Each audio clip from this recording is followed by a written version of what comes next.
Hello నమస్తే.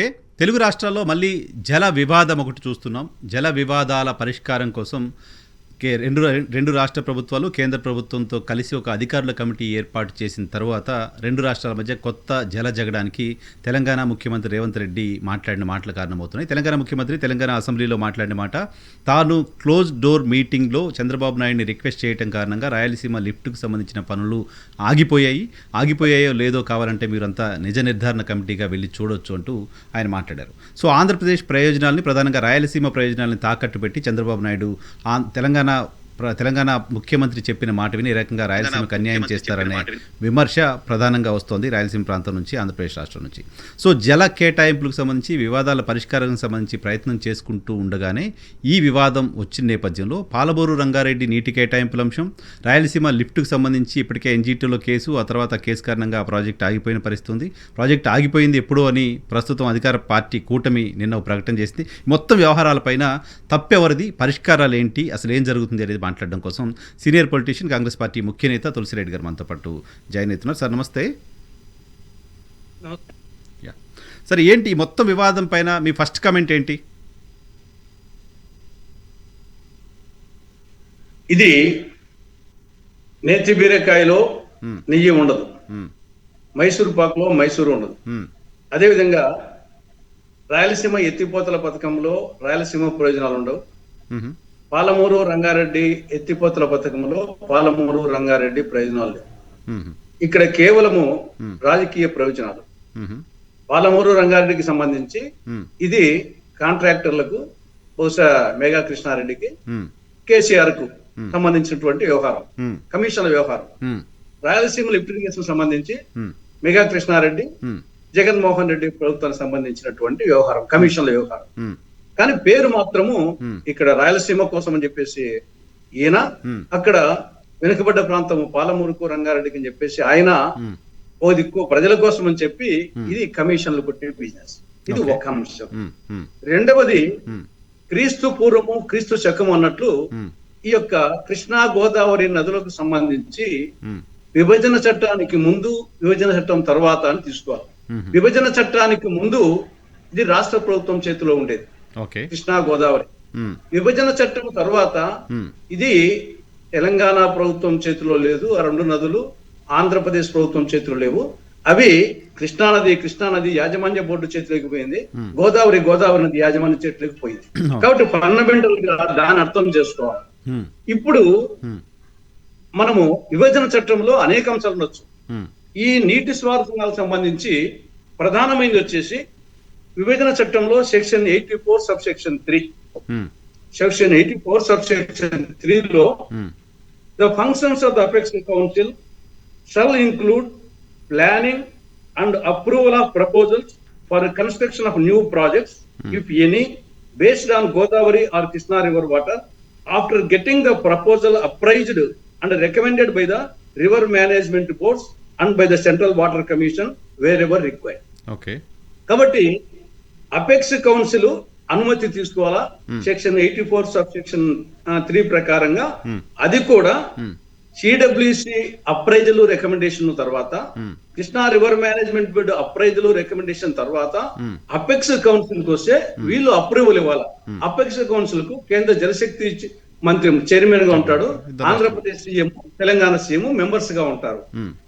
కాబట్టి ఇది విభజన చట్టం తర్వాత వచ్చిన నేపథ్యం. ఇది ఎనీ న్యూ ప్రాజెక్ట్స్ తర్వాత సెక్షన్ 85 సబ్సెక్షన్ 8D ఏం చెప్తుంది?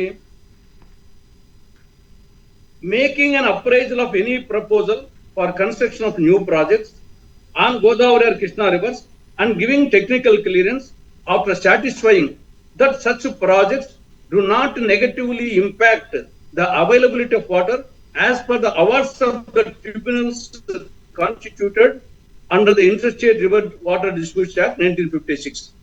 For the projects already completed are taken up before the appointed day.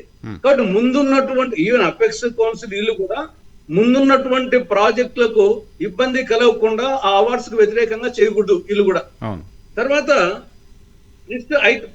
11th schedule లో, విభజన చట్టంలో 11th షెడ్యూల్ లో item number 7, no new projects based on water resources arrived at based on appropriate dependability criteria on Godavari or Krishna rivers can be taken up by the state of Telangana or the state of Andhra Pradesh without obtaining sanction from the Apex Council on River Water Resources. All such proposals shall be first appraised and technically cleared by the respective board before sanctioned by the state Apex Council. Item 9 ఏం చెప్తుంది?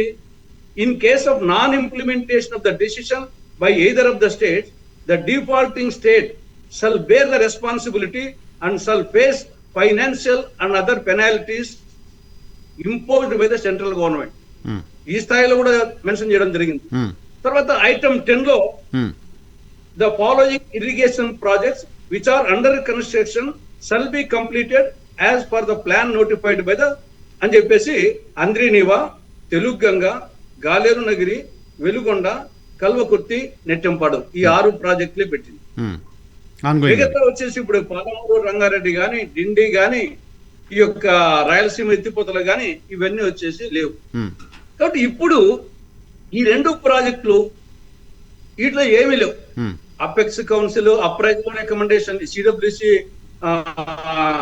Appraise recommendation లేదు, Krishna river management appraise recommendation లేదు, apex council approval లేదు, 11th schedule లో లేవు. ఇది లేదు, ఇది లేదు. కాబట్టి అవి తీసుకోకుండా మీ చేతిలో లేని దానికి ఆయనేమో వచ్చేసి పాలమూరు రంగారెడ్డి మీద ఎప్పుడు 2015 జూన్ 10న GOMS నెంబర్ 105 ఇచ్చాడు. 35,200 కోట్లకు ఏడాదికి 90 TMCలు వచ్చేసి శ్రీశైలం రిజర్వాయర్ లో ఎంత 8,817.5 అడుగుల నుండి లాగేట్గా 90 TMCలు వచ్చేసి ఆయన ఈ పర్మిషన్స్ బచావత్ కేటాయింపులు లేవు, నీటి కేటాయింపులు లేవు, అనుమతులు లేవు. వచ్చేసి 90 TMCలు వచ్చేసి పాలమూరు రంగారెడ్డికి, డిండికి వచ్చేసి అది కూడా వచ్చేసి 30 TMCలు. కాబట్టి ఈ 2 కూడా అది అక్రమ ప్రాజెక్టులు. ఆ రోజు కేసీఆర్ ప్రారంభించింది అక్రమ ప్రాజెక్టులు. అన్ని తెలుసు ఆయనకు నాలెడ్జ్ లేక కాదు, తెలిసి కూడా ఏం చేశారు, ఆయనకు వచ్చేసి కమిషన్ల కోసము వచ్చేసి జరుగుతూ ఉంటుంది చూస్తామని చెప్పేసి ఇప్పుడు దాదాపు 35,000 కోట్ల రూపాయలు ఖర్చు పెట్టడం జరిగింది. కాదు, పాలమూరు రంగారెడ్డి ప్రాజెక్టుకు సంబంధించి పోలవరం దగ్గర నుంచి కృష్ణా బేసిన్ గోదావరి వాటర్ని కృష్ణా బేసిన్కి తీసుకెళ్తున్నారు కాబట్టి 3 రాష్ట్రాలకు, కర్ణాటక, మహారాష్ట్ర, తెలంగాణ రాష్ట్రాలకు నీటి పంపిణీ జరిగింది కదా ఉమ్మడి రాష్ట్రం 45 TMCలు. ఆ 45 TMCలు ఉమ్మడి రాష్ట్రంలో తెలంగాణ వాడుకోవడానికి సంబంధించిన అవకాశం ఉంది అని తెలంగాణ రాష్ట్ర ప్రభుత్వం చెప్తున్న మాట. వాటిని బేస్ చేసుకొని, అలాగే మైనర్ ఇరిగేషన్కి సంబంధించిన 45 TMCలను బేస్ చేసుకొని 90 TMCలకు మేము ప్రపోజల్ పెట్టాము అని తెచ్చుకోవచ్చు కదా.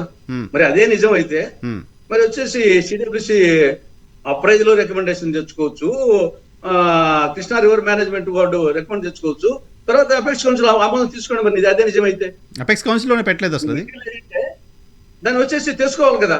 అది తీసుకొని మొదలుపెట్టు, లేకుండా 30,000 కోట్లు ఖర్చు పెట్టి ఎవడ పని సొమ్ము వచ్చేసి రాష్ట్ర ప్రజల సొమ్ము, దాంట్లో వాళ్ళ కొంత, నీకింత, నాకింత, కింద ఇవి వచ్చేసి పేరేమో ప్రజల పేరు చెప్పి మన హక్కు అని చెప్పేసి రాజకీయం రెచ్చగొట్టి, ప్రాంతీయ వ్యవస్థ రెచ్చగొట్టి నీ స్వార్థం గడుపుకున్న తప్పనిచ్చేసి ఇక్కడ నిజంగా నీకు చిత్తశుద్ధి ఉంటే అవి తెచ్చుకొని చాలా రాదని తెలుసు నీకు వచ్చేసి అది పోలవరం అది వచ్చేసి మెటీరియలైజ్ కాలేదు.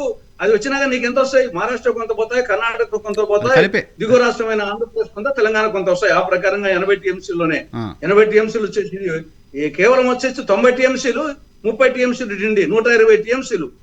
కాబట్టి అది కారణం కానే కాదు, వచ్చేసి కమిషన్ల కోసం చేస్తాము జరుగుతుందని చెప్పేసి. కాబట్టి అదే దాన్ని బేస్ చేసుకొని జగన్మోహన్ రెడ్డి ఇది 2015లో జరిగింది, పాలమూరు రంగారెడ్డిది, డిండిది.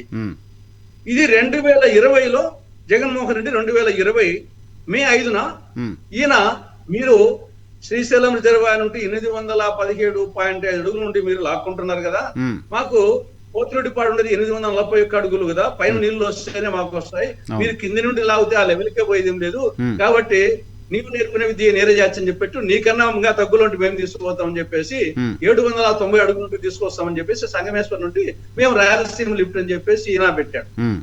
దీనికి ఏమి లేవు, దీనికి వచ్చేసి కానీ కృష్ణా రివర్ మేనేజ్మెంట్ కానీ అపెక్స్ కౌన్సిల్ కానీ లేవు. కాబట్టి ఇక్కడ వచ్చేసి మొత్తము 3,378 కోట్లతో చేసి దాంట్లో 700 కోట్లు ఆల్రెడీ ఖర్చు అయిపోయింది. మెగా కృష్ణారెడ్డి నీకింత నాకింత కొట్టినారు. కాబట్టి ఇద్దరికీ తెలుసు ఇది అక్రమ ప్రాజెక్టు, దీనికి మనం పోయేది విధానం కరెక్ట్ కాదు అని తెలిసినప్పటికీ వచ్చేసి ఇద్దరు వచ్చేసి ఆ యొక్క కమిషన్ల కోసం చేసినటువంటి కక్కుర్తే తప్ప ఇప్పటికైనా మీకు నిజంగా చిత్తశుద్ధి ఉంటే తెచ్చుకుంటారు. ఇప్పుడు ఎప్పుడో మొదలుపెట్టిన ప్రాజెక్టులు ఇప్పటికీ ఆల్రెడీ అన్ని ఉండేట్టుగా ఇప్పుడు వచ్చేసి ఇప్పుడు ఇక్కడ రాయలసీమ చూస్తే తెలుగుగంగ, గాలేరు నగరి, హంద్రి నీవా, వెలుగల్లు, ఇక్కడ ఉత్తరాంధ్ర సుజల స్రవంతి అవి వచ్చేసి ఇంకా అసంపూర్తిగానే ఉన్నాయి.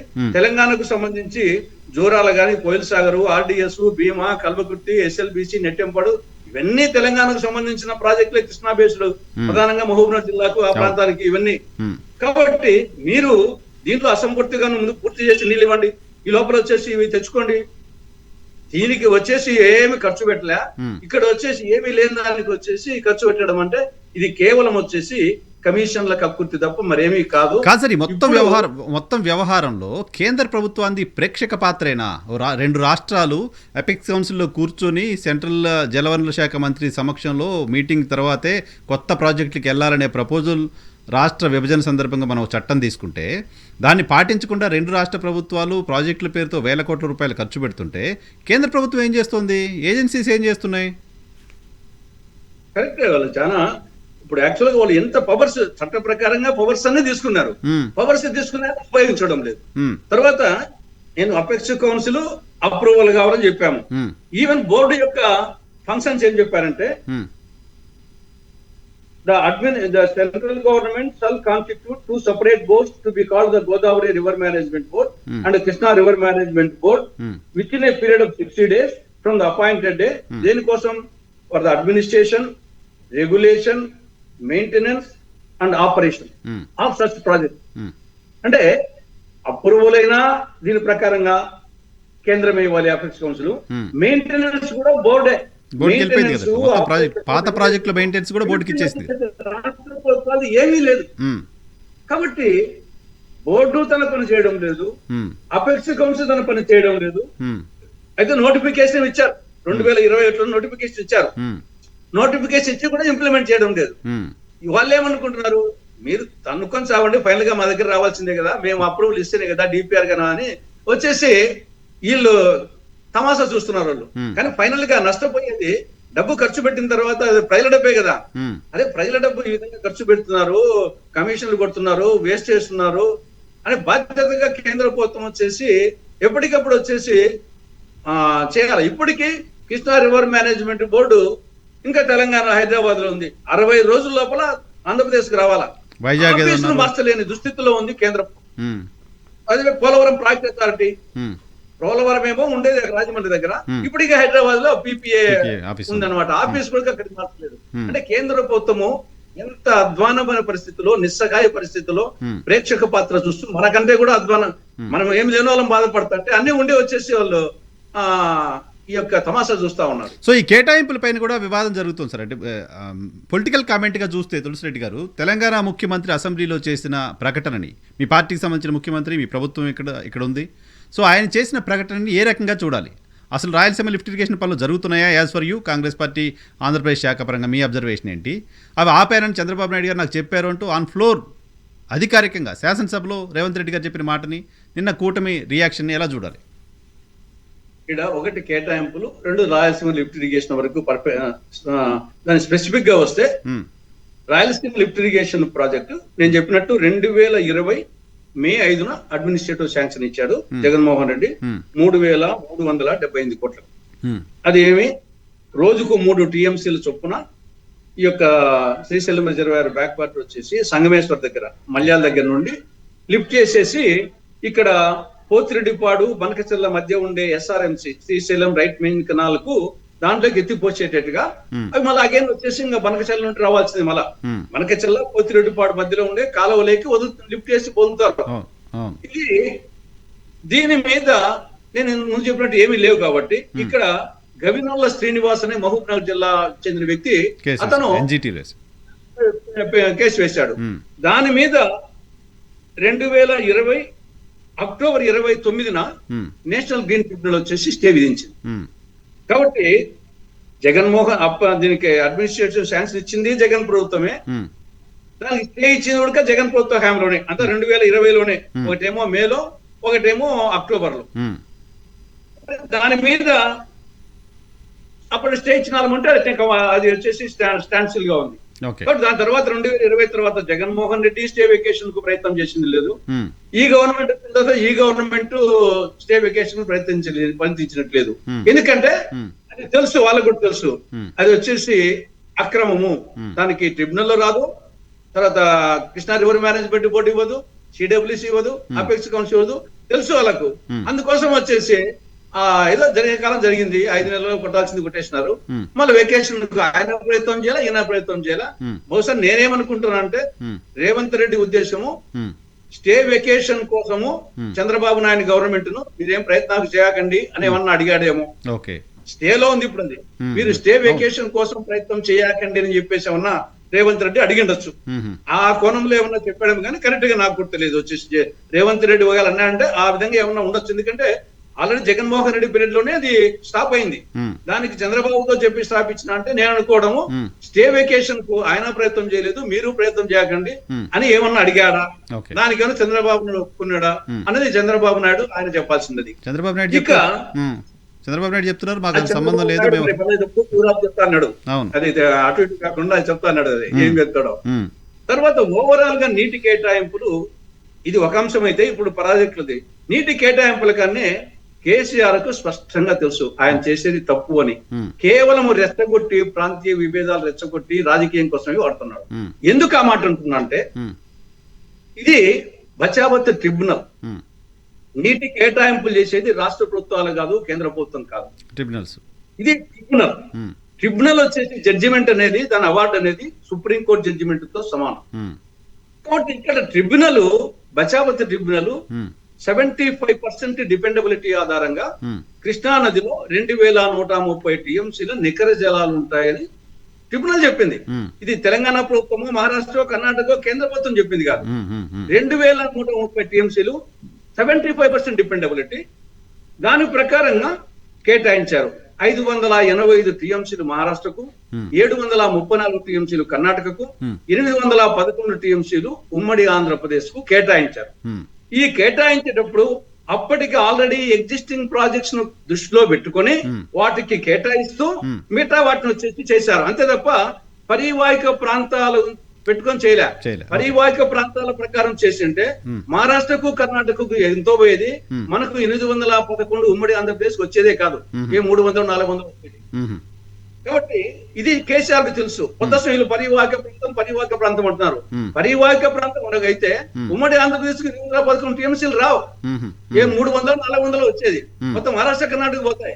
కానీ వాళ్ళు కేటాయించింది ప్రపంచ వ్యాప్తంగా కూడా ఫస్ట్ కమ్ ఫస్ట్ సర్వ్. అప్పటికి ఉన్నటువంటి ప్రాజెక్టులకు కేటాయిస్తూ ట్రిబ్యునల్స్ మిగతా వాటిని అలాట్ చేస్తాయి. ఆ ప్రకారంగా మనకి 811 టీఎంసీల్లో కూడా ఇవి కూడా ప్రాజెక్టుల వారిగా కేటాయించారు. అప్పటికి ఎగ్జిస్టింగ్ ప్రాజెక్టులు ఏమున్నాయో ఆ ప్రాజెక్టులకు సంబంధించి నీటి కేటాయింపులు ఎంత ఉన్నాయని లెక్కలు తీసి 299, చేసినప్పుడు 512 టీఎంసీలు ఇక్కడ ఉండే వాటికి, 299 టీఎంసీ అక్కడ ఉండే వాటికి వచ్చినాయి. ఆ ప్రాజెక్టుల పేర్లు కూడా ఆంధ్రప్రదేశ్ లో కృష్ణా డెల్టాకు 181.20 అప్పటికే ఎగ్జిస్టింగ్ ఉంది కాబట్టి, సాగర్ కుడి కాలువకు 132, సాగర్ ఎడమ కాలువకు ఆంధ్రప్రదేశ్ సంబంధించి 32, కేసీ కెనాల్కు 39.90, ఎల్ఎల్సికి 29.50, హెచ్ఎల్సికి 32.50, ఎస్ఆర్బిసికి 19 టీఎంసీలు. ఇది ప్రాజెక్టుల వారుగా కేటాయించారు బచావత్ ట్రిబ్యునల్. ఆ విధంగా వచ్చేసి 512 టీఎంసీలు వచ్చాయి. అదే విధంగా తెలంగాణ ప్రాజెక్టులకు సాగర్ ఎడమ కాలువకు 99.75 టీఎంసీలు, జూరాలకు 17.84 టీఎంసీలు, కోయిల్ సాగర్ కు 3.90 టీఎంసీలు, ఆర్టీఎస్ కు 15.90 టీఎంసీలు, భీమాకు 20 టీఎంసీలు, కొన్ని మైన్ ఇరిగేషన్. కాబట్టి ప్రాజెక్టుల వారిగా కేటాయించారు. పరివాహక ప్రాంతంగా కాదు. పరివాహక ప్రాంతం అయితే ముందు మన ఉమ్మడి రాష్ట్రానికే తక్కువ వస్తాయి. మనకి 811 వచ్చే క్వశ్చనే ఉండదు. తర్వాత ఇది రాష్ట్ర ప్రభుత్వం చేసింది కాదు. దట్టు అప్పుడైనా ఇన్ఫ్లుయెన్స్ చేయాలంటే ఈ బచావత్ ట్రిబ్యునల్ జరిగేటప్పుడు ఉండింది వచ్చేసి వెంగళరావు గారు, చెన్నారెడ్డి గారే. తెలంగాణ ముఖ్యమంత్రులే అప్పుడు ఆ ఉమ్మడి ఆంధ్రప్రదేశ్కి వచ్చేసి ప్రధానంగా వెంగళరావు పీరియడ్ జరిగినంత వెంగళరావు గారు, చెన్నారెడ్డి గారు, కాబట్టి వాళ్ళు తెలంగాణ ముఖ్యమంత్రులే. కాబట్టి అది ప్రభుత్వానికి సంబంధం లేదు, చెప్తున్నాను. కాబట్టి ఈ నేపథ్యంలో ఇప్పుడు మాకు ఆల్రెడీ కేటాయింపులు విభజన చట్టంలో కూడా ఆల్రెడీ ఎగ్జిస్టింగ్ ప్రాజెక్ట్స్ కు కేటాయించిన నీళ్లను వచ్చేసి తగ్గించడానికి క్వశ్చనే లేదు. వాళ్ళకి వాటికి ఇబ్బంది కలగకుండా చేసుకోవాల్సిందే. బచావత్ ట్రిబ్యునల్ అవార్డు కూడా తెచ్చింది. దీని మీద ఫర్దర్ గా ఫ్యూచర్ లో ఏమైనా ట్రిబ్యునల్స్ చేసినా గానీ ఈ కేటాయింపులకు తగ్గకుండా చూసుకోని చెప్పేసి బచావత్ ట్రిబ్యునల్ ఇచ్చింది, విభజన చట్టంలో ఉంది. కాబట్టి ఈ నేపథ్యంలో ఆయన మాకు వచ్చేసి మాది ఎక్కువ పరివాహ ప్రాంతం ఆ మాట అంటోంది కేసీఆర్ కాదు, ఆ మాట అంటోంది ఇక్కడ బీఆర్ఎస్ పార్టీ కాదు. మీ పార్టీకి సంబంధించిన ముఖ్యమంత్రి రేవంత్ రెడ్డి ఇక్కడ గతంలో పాలించిన బీఆర్ఎస్ అంటున్నారు 299కి కేసీఆర్ సంతకం పెట్టి తెలంగాణకు మరణ శాసనం రాశారు అంటున్నారు. ఆ మాట తప్పు అనేది మీరు చెప్తున్న మాట.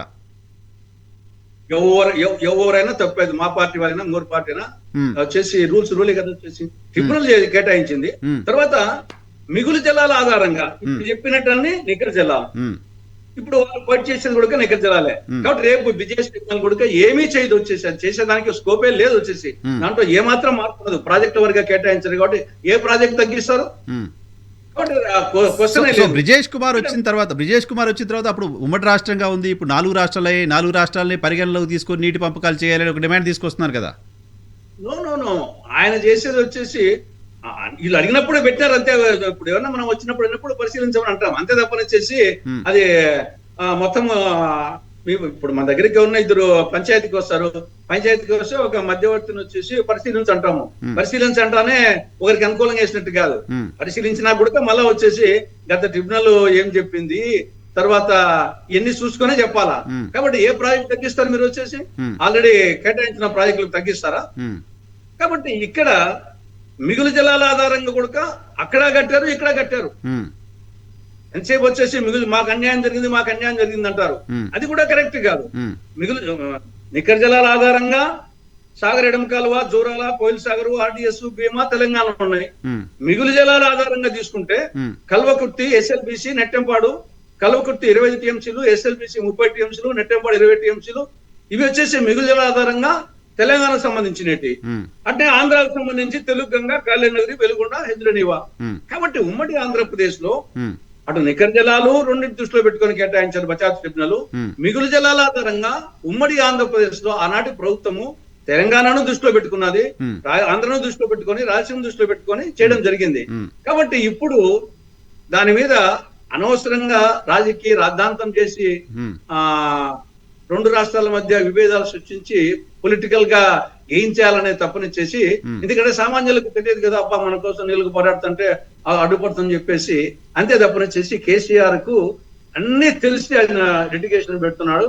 ఆ లిటిగేషన్ పెట్టిన తర్వాత వచ్చిన వాళ్ళు ఆ లిటిగేషన్ నుండి వాళ్ళకి మళ్ళీ రాజకీయ లబ్ధి కాకుండా దానికి ఏం చేయాలని చెప్పేసి వీళ్ళు ఒకదానికి కొట్టి నాట్ ఓన్లీ కేసీఆర్ సార్, ఇక్కడ ఈ రాష్ట్రానికి సంబంధించిన కేసీఆర్ కావచ్చు, ప్రస్తుత ముఖ్యమంత్రి రేవంత్ రెడ్డి కావచ్చు, ఈ ప్రాంతానికి సంబంధించిన భారతీయ జనతా పార్టీకి సంబంధించిన నాయకులు, గతంలో బీజేపీ రాష్ట్ర అధ్యక్షుడిగా పనిచేసిన బండి సంజయ్ కూడా 299 టీఎంసీలకు కేసీఆర్ సంతకం పెట్టిన పేపర్ నేనే బయటికి తీసుకొచ్చాను, ఆయన అన్యాయం చేశాడు ఇది కొట్టినట్టు పేపర్ పట్టుకొని చూపించడం చూసాం. సో ఈ ప్రాంతానికి సంబంధించిన మొత్తం నాయకత్వం మాట్లాడుతోంది 299 టీఎంసీలు కేసీఆర్ ఒప్పుకోవడం అనేది రాంగ్ అని. మనం బచావత్ అవార్డు ప్రకారం కూడా 299 కదా యాజ్ ఫర్ ప్రాజెక్ట్ కేసీఆర్ చెప్పింది. మళ్ళీ ఆయన ప్రైవేట్ మారుస్తున్నాడు, వీళ్ళు దాన్ని పట్టుకుంటున్నారు. 299 బచావత్ ట్రిబ్యునల్ ఇచ్చింది 299 కదా, ప్రాజెక్టులు వైగా చూస్తున్నాం కదా. కాబట్టి 299 512 అనేది అది 3 × 3 9, దానికి మార్పు ఉండదు. దానికి వచ్చేసి ఒకరు ముందు 9 అనొచ్చు, మళ్ళీ 6 అనొచ్చు, 8 అనొచ్చు, కానీ 3 × 3 9. కానీ Bachawat tribunal is the final. Okay, దాని తర్వాత సో ఇప్పుడు మన గోదావరి జలాలకు సంబంధించిన పంపకం గురించి మాట్లాడుకున్నాం. పరివాహక ప్రాంతం ఎక్కువ ఉన్న ప్రాంతానికి నీటిలో కూడా వాటా ఎక్కువగా ఉంటుంది అని. సార్ మీరు చెప్తున్నారు, నాకు తెలియదు, నేను ఫస్ట్ టైం విన్నాను అది. ఇది కృష్ణా జలాల్ని మహారాష్ట్ర, కర్ణాటక పరివాహక ప్రాంతాన్ని కనుక కొలిచి ఇస్తే వాళ్ళకి ఎక్కువ పోయేది, మనకి ఇంకా తక్కువ వచ్చేదని మీరు చెప్తున్నారు. నాకు పెద్ద నాలెడ్జ్ లేదు దానిపైన, కానీ సో ఆ ప్రకారం మనకి ఇప్పుడు 811లో 50% కూడా రావు మనకు పరివాహక ప్రాంతం ప్రకారం చూస్తే. పరివాహక ప్రాంతం ప్రకారం తీసాయి. కానీ అది ప్రపంచంలో ఎక్కడా పరివాహక ప్రాంతం ఉంటుంది. ట్రిబ్యునల్స్ వచ్చేసి అప్పటికి ఉన్నటువంటి ఎగ్జిస్టింగ్ ప్రాజెక్ట్స్ ను ముందు వాటికి కేటాయించి మిగతా వాటిని చూసుకునేటప్పుడు అన్ని తీసుకుంటారు. మిగతా వాటిని అప్పుడు పరివాహక ప్రాంతము. వరద జలాలకు మిగులు జలాలకు సంబంధించి మిగులు జలాలకు సంబంధించి ఇది కింది రాష్ట్రం యొక్క హక్కు కాదు, కింది రాష్ట్రాన్ని యొక్క వాడు ఉపయోగించుకునేదానికి అర్హత, ఆ హక్కుని కాదు కానీ అది వాళ్ళకి వచ్చే వెసులుబాటు. వాళ్ళ సముద్రంలోనే కలుస్తాయి, లేకుంటే కిందనే ఉపయోగపడతాయి. తక్కువ వచ్చినప్పుడు 75% డిపెండబిలిటీ అన్నారు. అంతకన్నా తక్కువ వచ్చినప్పుడు మనకు కేటాయించినా నీళ్లు రావు. మనకు కేటాయించిన నీళ్లు కూడా 811 టీఎంసీలు తక్కువ వర్షం వచ్చింది అనుకోండి, మనకి 800 అదే మహారాష్ట్రకు 585 వాడుకోవచ్చు, వాళ్ళు 734 వాడుకోవచ్చు. కానీ మనకి 811కు 300 రాకపోవచ్చు. అదే వరదలు ఎక్కువ వచ్చినప్పుడు మొత్తం వచ్చేసి కొట్టుకొని పోవచ్చు. కాబట్టి అందుకోసము కింది రాష్ట్రానికి ఆ వెసులుబాటు, మిగులు జిల్లాలు వాడుకునే వెసులుబాటు ఉంది. పై జిల్లాలకు నికర జిల్లాలకు సంబంధించి అన్ని రాష్ట్రాలు కేటాయించారు, మిగులు జిల్లాకు ఓన్లీ కింది రాష్ట్రమే. గతంలో విభజనకు ముందు ఆ ఉమ్మడి ఆంధ్రప్రదేశ్ కింది రాష్ట్రము, ఇప్పుడు రాష్ట్ర విభజన తర్వాత ఆంధ్రప్రదేశ్ కింది రాష్ట్రం, ఇప్పుడు తెలంగాణ కింది రాష్ట్రం కింద రాదు. గతంలో కింది రాష్ట్రం రెండు కలిసి, ఇప్పుడు కింది రాష్ట్రం ఆంధ్రప్రదేశ్. సో ఇప్పుడు గోదావరి వరద నికర జలాలు, మిగులు జలాలు, వరద జలాలను బేస్ చేసుకుని బనకచెర్ల ప్రాజెక్ట్ డిజైన్ చేస్తున్నారని తెలంగాణ ఒక అభ్యంతరం పెడుతోంది. బనకచెర్ల వరద జలాలను బేస్ చేసుకుని కడుతున్న ప్రాజెక్ట్గా చెప్తుంది. దానిపైన మీ కమెంట్ ఏంటి సార్? అంటే మిగులు జలాలు, వరద జలాలు రెండు ఒకటే. వరద జలాలు అంటారు, కొందరు జలాలు అంటారు. వరద వచ్చినప్పుడే మిగులు వచ్చేది. ఇప్పుడు నాకు తెలిసి చంద్రబాబు నాయుడు చెప్పేది అదే, తెలంగాణ అబ్జెక్షన్ పెట్టాల్సిన విషయం కాదు కానీ అది ఆంధ్రప్రదేశ్ లో అబ్జెక్షన్ పెట్టాల్సిన విషయము. ఎందుకంటే అమ్మకు అన్నం పెట్టని ప్రభుత్వుడు పిన్నమ్మకు బంగారు గాలు చేస్తానట్టు అన్నమయ్య ప్రాజెక్టు కొట్టుకోపోతే 4 ఏళ్ళైంది, దానికి దిక్కు లేదు, చిన్న ప్రాజెక్టు. ఈయన వచ్చేసి పోలవరము బనకచెర్లను ఒకసారి 82,000 కోట్ల రూపాయలంట. ఇప్పుడు పోలవరము నల్లమల సాగరు అది కొంచెం తగ్గించేసి నీకు వచ్చేసి ఉన్న ప్రాజెక్టులకే తెలుగంగకు దీనికి ఒక 3,000 ఖర్చు పెడితే వెలుగల్లో వెలుగోడు అయిపోతుంది ప్రకాశం జిల్లా, దానికి దిక్కు లేదు. అలాంటిది వచ్చేసి 81,000 ఖర్చు పెట్టి చేస్తారంట. అది కూడా ఆల్రెడీ ఛత్తీస్గఢ్ వచ్చేసి నికర జలాలు ఉపయోగించుకోలేదు కాబట్టి నీళ్లు కింద ఉన్నాయి. ఛత్తీస్గఢ్ ఉపయోగించుకుంటే నీకు గోదావరిలో కూడా నీళ్లు లేవంట. కృష్ణాలో ఏ పరిస్థితి ఉందో గోదావరిలో అదే పరిస్థితి. కృష్ణాలో ఆల్రెడీ మహారాష్ట్ర, కర్ణాటక మనము కట్టుకున్నాం కాబట్టి అది ఎగ్జాస్ట్ అయిపోయినాయి ఇంకా నికర జలాలు. అక్కడ ఇంకా గోదావరికి సంబంధించి ఇంకా మహారాష్ట్ర గానీ ఎస్పెషల్లీ ఛత్తీస్గఢ్ ఆల్మోస్ట్ వాళ్ళు వచ్చేసి వాళ్ళ కేటాయించిన నీళ్ళన్నీ పూర్తిగా వాళ్ళకి ఎన్ని నీళ్లు కేటాయించారంటే ఛత్తీస్గఢ్ కు 625.46 టీఎంసీలు. గోదావరి జలాల్లో ఆడ కూడా బచాబతే వాళ్ళు వచ్చేసి 3,000 టీఎంసీలు నికర జలాలు చెప్పారు. కృష్ణాకేమో 2,130 టీఎంసీలు. కాబట్టి గోదావరిలో ఏదో మొత్తం వచ్చేసి అంటున్నారు. గోదావరిలో కూడా నికర జలాలు 3,000 టీఎంసీలే ఉండేది. ఆ 3,000 టీఎంసీల్లో మహారాష్ట్రకు 888.90 టీఎంసీలు, కర్ణాటకకు 19.90, ఛత్తీస్గఢ్ కు 625.46, ఒడిశాకు 292.96, ఉమ్మడి ఏపీకి 1172.78లో కొన్ని రీఛార్జింగ్ తీసుకుంటే 1,400 టీఎంసీలు. కాబట్టి ఛత్తీస్గఢ్ వాళ్ళ కేటాయించినటువంటి 605 టీఎంసీలు వాడుకోలేదు. కాబట్టి మనకు వర్షాలు పడినప్పుడు ఎక్కువ నీళ్ళు వచ్చినప్పుడు ప్లస్ నికర జలాలు కలిసి మనకు గోదావరిలో వచ్చేసి రాజమండ్రి దగ్గర మొత్తం కలిసిపోతానని చెప్పేసి చంద్రబాబు అంటున్నాడు. కాబట్టి ఆడ ఏదో వచ్చేసి అది కాబట్టి దానికి అసలు ముందు ఆ ఆలోచన, ఆ ప్రాజెక్ట్ ఆలోచనే అనవసరం. అది గుదిబండ. తెలంగాణకు కాళేశ్వరం ఏ విధంగా గుదిబండగా తయారైందో బనకచెర్ల, ఇది పోలవరం బనకచెర్ల గాని, పోలవరం నల్లమల సాగర్ గాని ఆంధ్రప్రదేశ్ కు గుదిబండ అవుతుంది, ఆర్థికంగా సర్వనాశనం అవుతుంది. ఇది ఫీజిబిలిటీ కాదు. ఇది కూడా అగైన్ కమిషన్ల కోసమే. ఇది కమిషన్ల ప్రాజెక్టు తప్ప ప్రజలకు ఉపయోగపడే ప్రాజెక్టు కాదు. మరొక కాళేశ్వరం. చివరిగా ఇప్పుడు Rayalaseema lift irrigation project, apex council, CWC దగ్గర నుంచి అనుమతులు ఇవన్నీ లేవు కాబట్టి అక్రమ ప్రాజెక్ట్. మీరు చెప్తున్న దాని ప్రకారం నాకు అర్థమైంది, పాలమూరు ప్రాజెక్టు, రాయలసీమ ప్రాజెక్టు 2 అక్రమ ప్రాజెక్టులే, అనుమతులు లేని ప్రాజెక్టులే.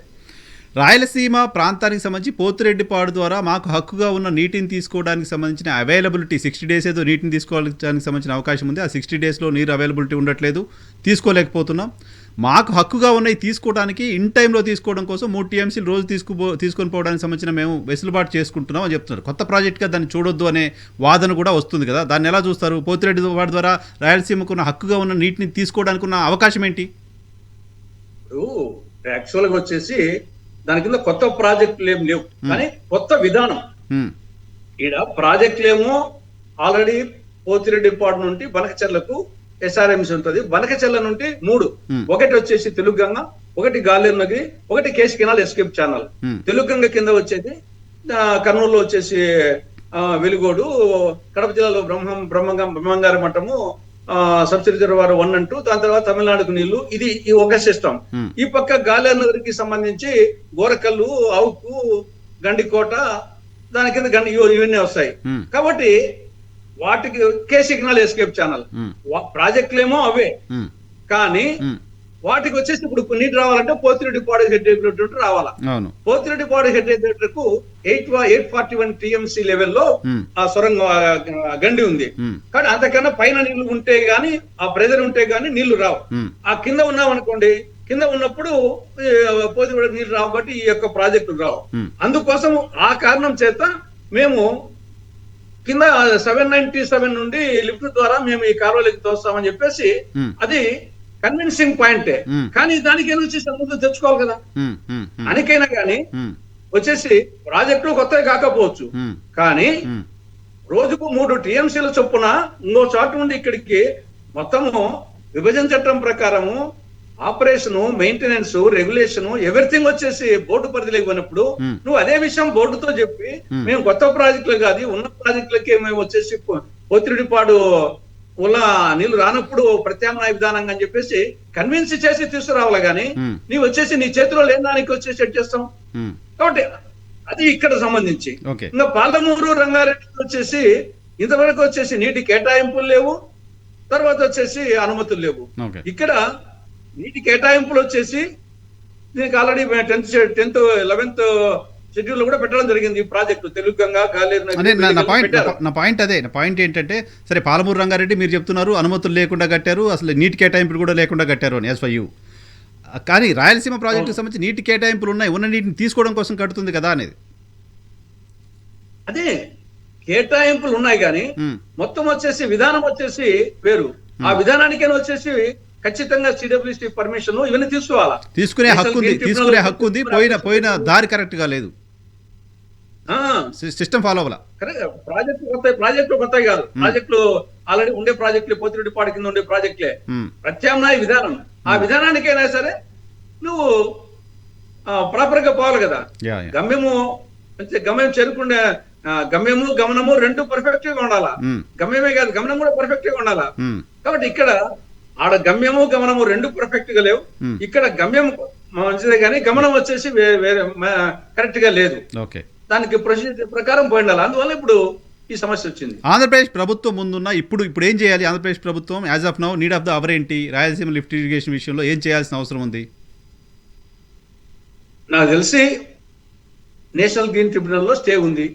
ఆ స్టే వెకేషన్ కు పోవాలా, అది ఏమి ఇస్తారో చూడాలా. దాని తర్వాత అలాగే CWC క్లియరెన్స్ అని ఎన్ని కావాల్సిందే.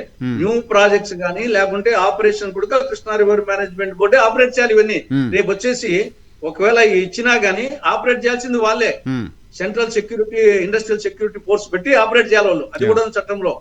కాబట్టి దాన్ని రాష్ట్ర ప్రభుత్వము ప్రాపర్ ఛానల్ గా దానికి క్లియరెన్సెస్ అన్ని తెచ్చుకున్నట్టుగా ప్రయత్నం చేయాలా. దీనికి సంబంధించి వాళ్ళు కూడా పాలమూరు రంగారెడ్డి మీరు కూడా మీ యొక్క కెపాసిటీతో వాదించి దానికి ప్రాపర్ గా వచ్చేసి క్లియరెన్స్ తెచ్చుకొని తర్వాత చిన్న. అంతేగాని ప్రజల సొమ్మును వచ్చేసి ఈ విధంగా పేరు చెప్పి, రైతుల పేరు చెప్పి, ప్రజల పేరు చెప్పి మీకు ఏదో మేలు చేస్తున్నామని చెప్పేసి ఇన్ని వేల కోట్లు ఖర్చు పెట్టడం అంటే అది దానికి కాస్ట్ బెనిఫిట్ చేసి కూడా ఆల్రెడీ ఎగ్జిస్టింగ్ ప్రాజెక్ట్స్ కు దిక్కు లేదు. ఎప్పుడో తెలుగంగ ప్రాజెక్ట్ 83లో పెట్టడానికి ఇప్పుడు దిక్కు లేదు. 87 వచ్చేసి గాలేరు నగరి, దానికి దిక్కు లేదు. 1 ఎకరా పారింది లేదు గాలేరు నగరి కింద ఇంతవరకు 87 నుండి కొన్ని ఇంతవరకు వచ్చేసి దాదాపు 7,000 కోట్ల రూపాయలు ఖర్చు పెట్టారు గాలేరు నగరి మీద. మరి ఇన్ని సంవత్సరాలు ఇంత ఖర్చు పెట్టి ఒక ఎకరాకు నీళ్లు ఇవ్వకుండా ప్రజల పేరు చెప్పి ఇస్తున్నాం అని చెప్పేసి ఇది మోసం చేయడమే అవుతుంది ఏ ప్రభుత్వం అయినా సరే. ఓకే. సో రాష్ట్ర ప్రభుత్వాలు రాష్ట్రాలు పార్టీలు ప్రభుత్వాలు కూడా బాధ్యతగా చట్టపరంగా నిబంధనల ప్రకారంగా అనుమతులు తీసుకొని ప్రాజెక్టులకి వెళ్తే వివాదాలని రాజకీయంగా వాడుకునే ప్రయత్నం చేయడం అంటే రెండు రాష్ట్రాల ప్రజల్ని మోసం చేయడమే, ప్రజలకు అన్యాయం చేయడమే. Thank you very much Tulasi Reddy గారు మా కోసం సమయం కేటాయించినందుకు. ఇది తులసిరెడ్డి గారితో స్పెషల్ రియాలిటీ చెక్. చూస్తూనే ఉండండి ఈ హెచ్.